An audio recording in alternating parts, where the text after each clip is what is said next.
చెప్పామండి. మాకు చిన్నపిల్లలు ఉన్నారండి, మేము ఆల్రెడీ చెప్తే ఒక్కసారి కూడా స్పందించలేదు. మందు కొట్టమంటే మేమే క్లీన్ చేసుకుని ఇవన్నీ పెట్టుకుంటున్నాం. గడ్డి కదా సార్, పాములు సార్ ఎప్పుడు చూడలేదు సార్ కొట్టినట్టు. మరి మేము కొట్టుకొని మేము చేసుకుంటాం సార్. ఏంటి సార్ సమాధానం ఒకసారి చెప్పండి సార్. ఇల్లు ఖాళీ చేసి వెళ్ళిపోమంటున్నారండి. ఊరంతా వదిలేసండి.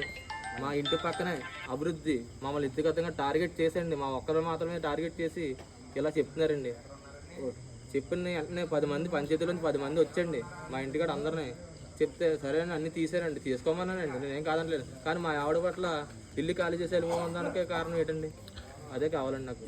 ఎవిడెన్స్ మా దగ్గర వీడియో కూడా ఉందండి. వీడియో కూడా తీసారని చెప్పినా తీస్తున్నానని ఆయనకు కూడా తెలుసండి. అవునా సరే మా ఆవిడ దగ్గర ఇల్లు ఖాళీ చేసి వెళ్ళిపోమా అంత ఇబ్బందిగా ఉంటుంది.